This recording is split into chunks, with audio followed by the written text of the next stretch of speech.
세상을 지으시고 홀로 주관하시는 우리 아버지 하나님, 하나님을 살아계신 하나님으로 알도록 우리를 아들을 죽이시면서까지 사랑하신 그 사랑으로 우리를 품고 계심을 믿도록 하여 주심을 감사드립니다. 우리가 살아가는 것이 하나님의 은혜임을, 우리가 하나님을 힘입어 산다는 그 사실을 우리의 영혼이, 우리의 마음이 실제로 알며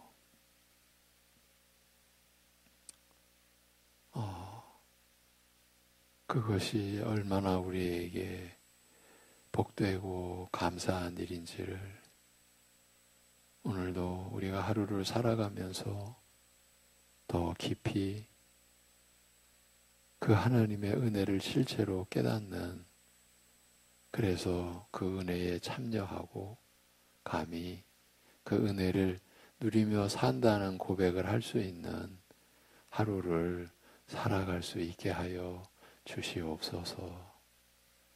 예수님의 이름으로 기도합니다. 아멘. 로마서 8장 12절에서 17절 말씀입니다. 로마서 8장 12절에서 17절 보시겠습니다.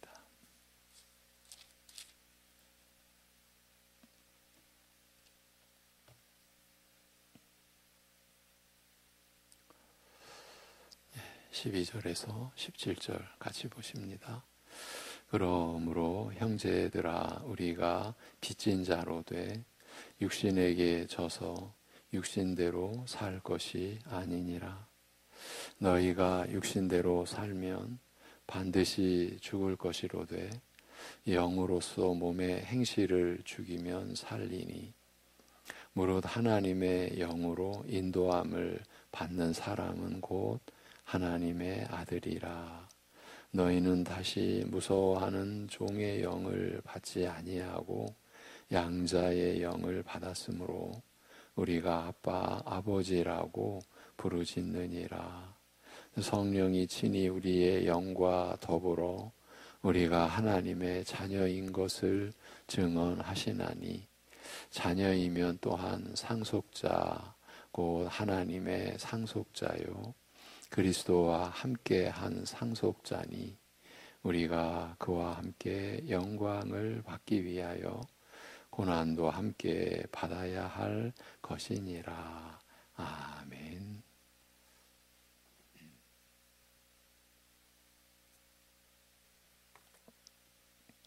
어제 성령을 따라 행한다는 것이 구체적으로 무엇인지에 대한 내용을 주로 나눴는데, 그 부분을 다시 돌아보면서 이어가겠습니다.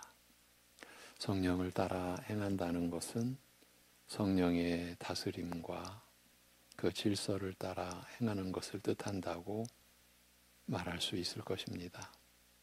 그런데 성령을 따라 행한다는 것이 구체적으로 무엇인지 설명하는 내용에서 그 뜻이 매우 깊고 풍부한 것을 발견하게 됩니다.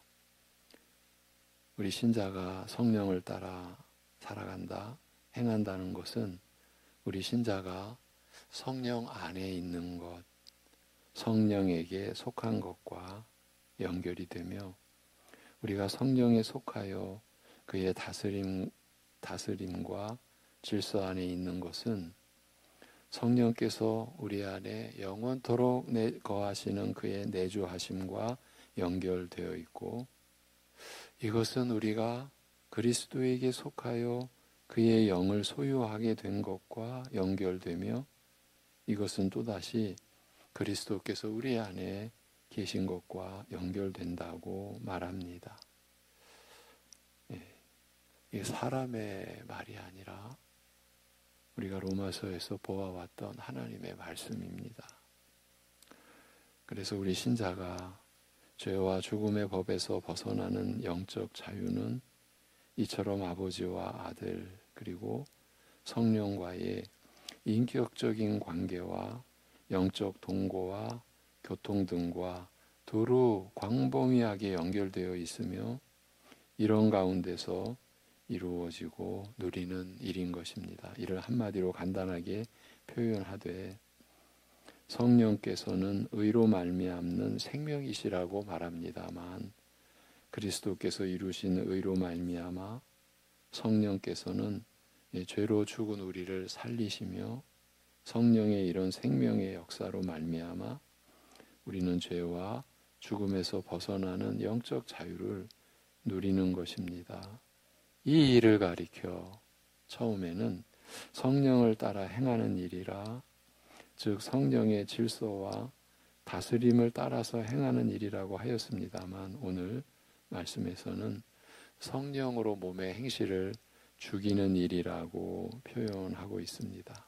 성령을 따라 행하는 일은 성령으로 몸의 행실을 죽이는 일이라 그것이 성령의 질서와 다스림을 따라서 행하는 일이라 이렇게 말씀합니다. 성령으로 몸의 행실을 죽인다는 것이 구체적으로 무슨 뜻입니까? 무슨 물건이나 수단이나 방법이라면 내가 어떤 목적을 이루고자 도구로, 그러니까 성령님을 도구로 사용하는 것을 뜻하겠으나 말하자면 몸의 행실을 죽이기 위해 성령을 도구로 사용하는 것을 뜻하겠으나 성령께서는 하나님이시요 인격적 존재이시니 그 일이 무엇이든지 성령으로 행한다는 것은 방금 말씀드린 그런 뜻과는 다를 수밖에 없습니다. 우리가 거룩하신 성령님을 무슨 도구처럼 어떤 목적을 이루기 위해 사용할 수는 없지 않겠습니까? 사실 성령으로부터 무슨 능력을 받아서 대단한 일을 하리라고 생각하는 사람들이 의외로 많습니다만 이런 생각과 태도는 실제로 성령님을 도구로 생각하는 것에 매우 가깝습니다. 몸의 행실을 죽이라 하면서도 성령으로 죽이라 한 것은 이 일은 내가 하는 일이 아니요 성령께서 행하시는 일임을 일깨워 주는 말씀입니다. 이 일은 사람의 힘으로 불가능한 일이요 오직 하나님의 능력으로만 가능한 일임을 알리는 말이며 따라서 우리 자신의 연약함을 일깨우는 말이요 성령님의 은혜와 도움을 바라고 의지할 수밖에 없음을 일깨우는 말입니다. 따라서 하나님이신 성령으로부터 몸의 행실을 죽이라. 곧 성령을 따라 행하라. 즉 성령의 질서와 다스림을 따라서 행하라는 말은 나의 연약함을 깊이 깨닫고서 겸손한 믿음으로 오직 성령의 은혜와 능력을 바라고 의지하여 몸의 행실을 죽이라는 그 뜻입니다. 나의 연약함을 깊이 인식하고 안타까워하며 오직 성령님의 긍휼과 자비를 바라며 하나님의 약속에 소망을 두고 간절하게 사모하고 소원하는 마음으로 기도하는 가운데 행하라 이 뜻입니다. 성령을 따라 행한다는 것이 이 뜻입니다. 이어지는 14절 하나님의 영으로 인도함을 받는 자마다 이들은 하나님의 아들이라. 너희는 종의 영을 받아 또다시 두려움에 이르게 된 것이 아니라 아들 삼으심의 영을 받았으니 그로 말미암아 너희가 아바 아버지라 부르느니라. 바로 성령께서 우리가 하나님의 자녀임을 우리 영에게 함께 증거하시느니라고 말씀합니다. 성령으로 몸의 행실을 죽일 것을 권한 다음 이제는 말을 바꾸어 하나님의 영으로 인도함을 받는 것에 대하여 말하고 있습니다.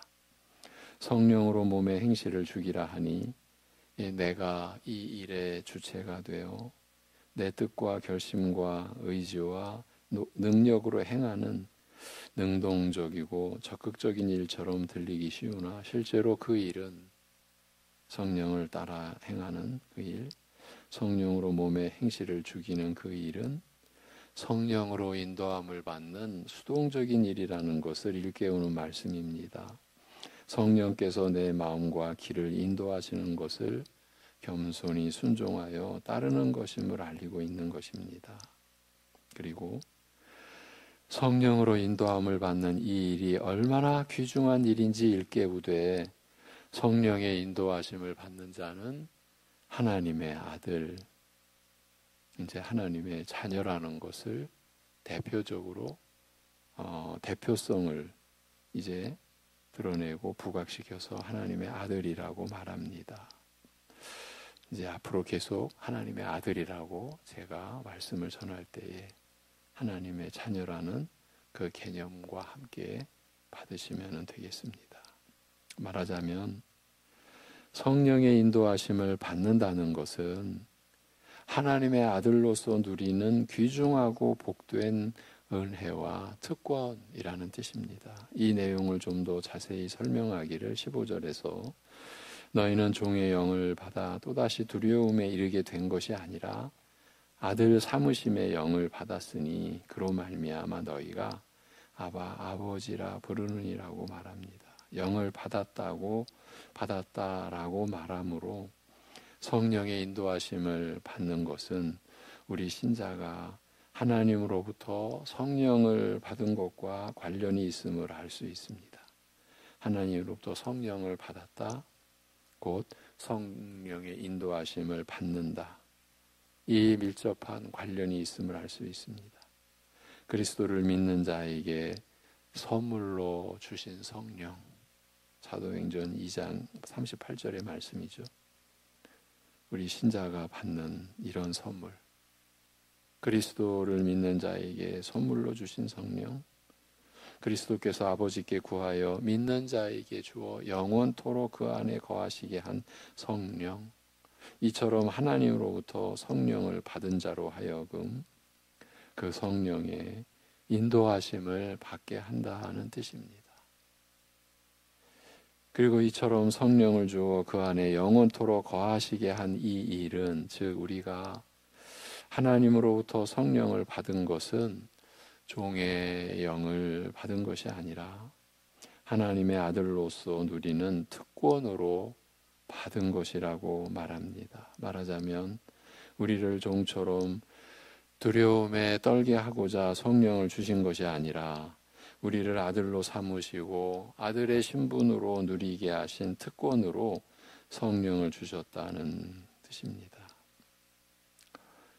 우리가 받은 성령이 종으로서 받은 선물이 아니라 아들, 자녀로서 받은 선물임을 어떻게 아는가? 어떻게 합니까? 바로 우리가 이 성령님으로 하나님을 향하여 부르짖기를 아바, 아버지라. 즉 어린아이가 아비를 부를 때 한없는 친근함과 신뢰와 사랑을 담아 부르는 그런 호칭으로 아버지라고 부르는 것이 그 증거라고. 우리가 받은 성령이 종으로서 받은 선물이 아니라 아들로서 받은 선물임을 이 증거로 우리가 알 수 있다고. 우리 믿는 자들이 성령님으로 하나님을 향하여 아바 아버지라 그렇게 부르는 것이 그 증거라고 말합니다. 성령께서 친히 이 일의 증인이 되어 증거해 주시는 것에 대하여 알리기를 16절에서 바로 성령께서 우리가 하나님의 자녀임을 우리 영에게 함께 증거하시느니라고 말합니다. 그 결과 우리가 영으로 마음으로 이 사실을 알고 느끼는 것입니다. 이어지는 17절에서 만일 자녀이면 상속자, 고 그리스도와 함께한 하나님의 상속자이니 그와 함께 고난받는 것은 그와 함께 영광도 받고자 함이라고 말합니다. 하나님께서 우리를 그의 자녀로 삼으시는 이 은혜는 우리 믿는 자로 하여금 하나님으로부터 나게 하시는 영적 출생, 곧 성령으로 위로부터 중생케 하시는 은혜를 염두에 두었을 것입니다만 여기에서 우리가 종의 영을 받지 않고 아들 사무심의 영을 받았다고 할 때는 무엇보다 상속권을 염두에 두고서 하는 말입니다. 종은 상속권이 없으나 아들은 상속권이 있기 때문입니다. 만일 자녀이면 상속자, 곧 그리스도와 함께 하나님의 상속자이니 이렇게 말합니다. 우리 믿는 자를 하나님께서 그의 자녀로 삼으사 상속자가 되게 하셨습니다만 그 상속의 내용이 참으로 놀랍습니다. 그리스도와 함께하는 상속자라, 즉 그리스도와 공동 상속자라. 이 공동 상속자라는 것은 우리말로 풀이한 게 아니라 아예 이 말이 쓰였습니다. 그리스도와 공동 상속자라. 그리스도께서 아들로서 얻으시는 유업과 동일한 것을 상속받는 자가 되게 하셨다는 뜻입니다. 그리스도와 함께 공동 상속자가 되어 상속받은 그 유업이 어떤 것인가요? 하나님의 상속자,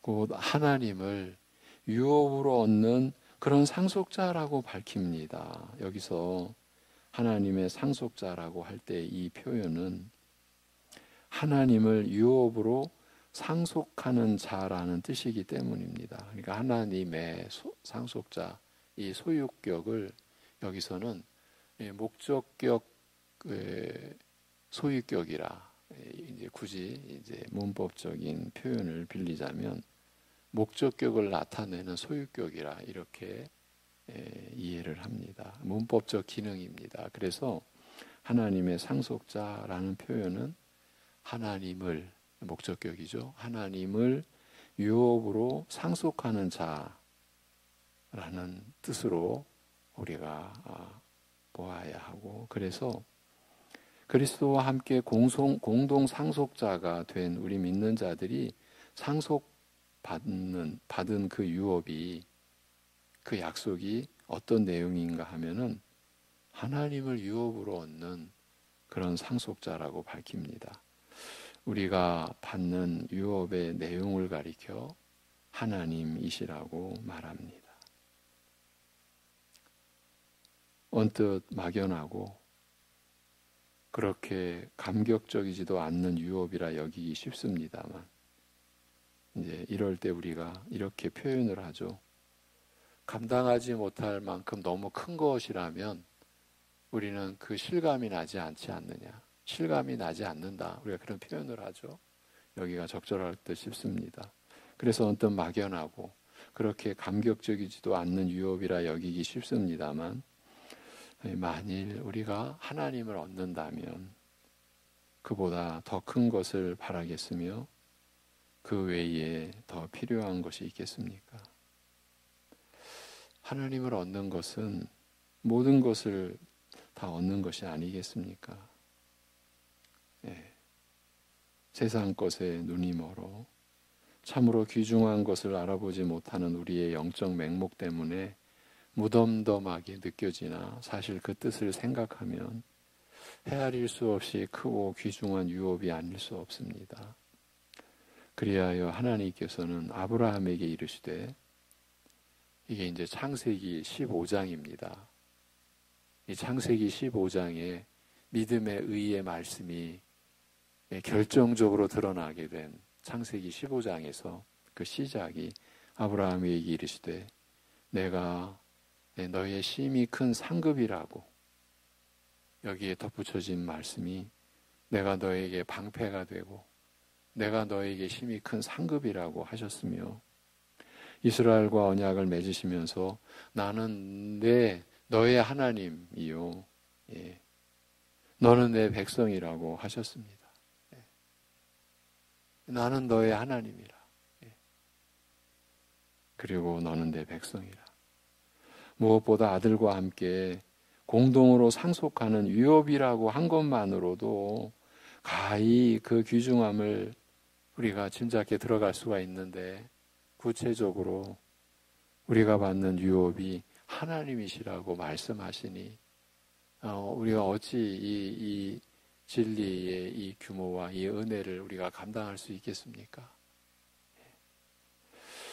성령을 선물로 주어 우리 안에 영원토록 거하게 하시며 그의 인도하심을 따라 살게 하신 일은 우리가 하나님의 아들임을, 우리가 하나님의 자녀임을 나타내 보이는 증거요. 성령께서 친히 이 사실을 함께 증거하신다고 하였습니다.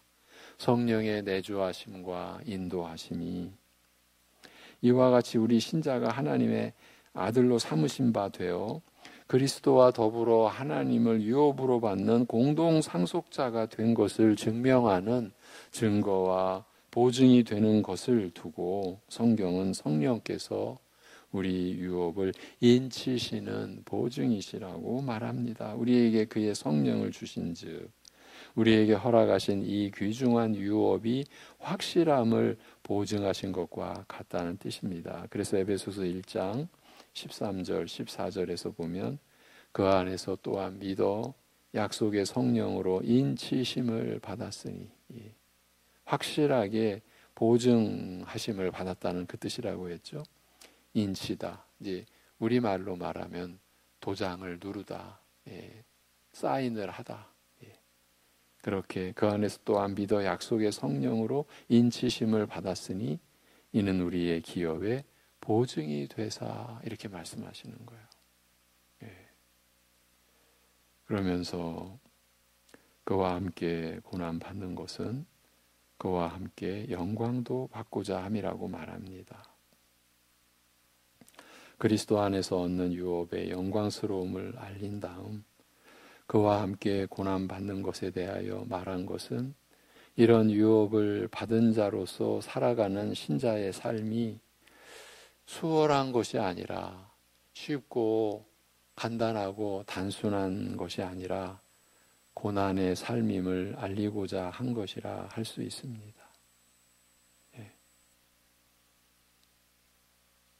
영광을 받기 위하여 고난을 받는 것을 마치 영광을 받는 하나의 대가로 고난을 치러야 된다.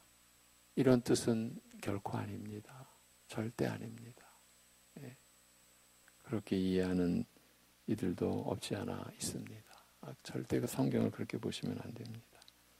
우리가 이런 유업을 받은 자로서 살아가는 우리 신자의 삶이 고난의 삶임을 알려주고 계시는 거예요.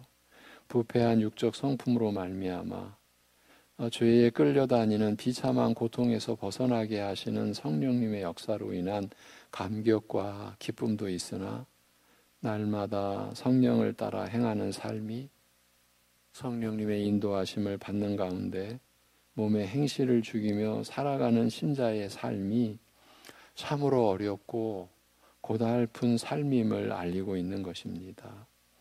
성령의 도우심으로 말미암는 기쁨과 감사도 있으나 그래서 이 생명의 은혜를 알게 하는 평강이 분명히 있으나 왜? 성령의 일은 생명과 평강이라 분명히 앞에서 말씀하시지 않았습니까? 그렇게 그 생명과 평강의 은혜 안에서 누리는 기쁨과 감사도 있으나 육과의 처절한 싸움도 끝없이 이어지는 삶, 이것이 우리 믿는 자의 삶인 것입니다. 믿음으로 의롭다 하심을 얻은 즉 하나님과 화평을 누리며 장차 나타날 하나님의 영광을 즐거워한다라고 하였습니다만 이 로마서 5장의 시작이죠. 이렇게 말씀하였습니다만 그러나 이 즐거움은 끊임없이 닥치는 환난 가운데서 인내하며 연단을 받는 과정을 통하여 장래의 소망이 더욱 확실하여지는 것을 보고서 얻는 기쁨이라고 그 로마서 5장에서 밝혀주었습니다. 그러나 그와 함께 고난 받는 것은 그와 함께 영광도 받고자 함이라고 밝힘으로써 그리스도 안에서 받는 이 고난과 그 환난은 무익하고 무의미하게 끝나는 것이 아니라는 것을 결코 무의미한 것이 아니라는 것을, 그리고 무익한 것이 아니라 장차 그와 함께 그리스도와 함께 얻게 될 영광에서 그 참뜻과 가치를 발견하게 될 것을 알리고 있습니다. 우리가 그래서 지난날 우리를 시점으로 하면 과거의 역사, 그리고 오늘 지금의 역사, 그리고 앞으로 우리에게 주어질 미래의 역사가 이렇게 그리스도 안에서 성령께서 우리 안에 내주에 계심으로써 하나로 연결되는 그 가운데 우리가 오늘을 살아갈 때에 그리스도 안에서 받는 고난과 환난을 인내하며, 그래서 그 과정을 통해서 연단을 받는 그 과정을 통하여 살게 되지만, 그러나 그 과정이 놀랍게도 장래의 소망이 더욱 확실해지는 것을 우리에게 보게 하고 체험하게 하고, 그래서 얻는 이 세상이 감당 못할 참된 기쁨을 우리가 얻게 된다. 이것이 신자의 삶이다. 그리고 그 진정한 가치와 영광은 장차 그때에 그날에 그리스도와 함께 얻게 될 그 영광에서 참뜻과 가치를 발견하게 될 것이라, 이렇게 우리에게 알려주는 말씀이 오늘 본문의 말씀입니다. 이 말씀이 여러분 안에서 역사하시는 성령님께서 이 말씀을 통하여 역사하시는 그 삶을 여러분들이 누려가시기를 기원을 드립니다. 기도하겠습니다. 하나님 아버지, 우리가 어찌 이러한 은혜를 우리가 입을 수 있었겠습니까? 우리 안에서, 우리에게서 이 하나님의 사랑과 은혜에 임할 수 있는, 들어갈 수 있는, 참여할 수 있는 아무것도, 눈을 씻고 찾고 찾는다 하더라도 아무것도 있을 수 없는 그런 가운데서 오히려 그 죄로 인한 처절한 심판의 저주와 불행만을 그것도 영원히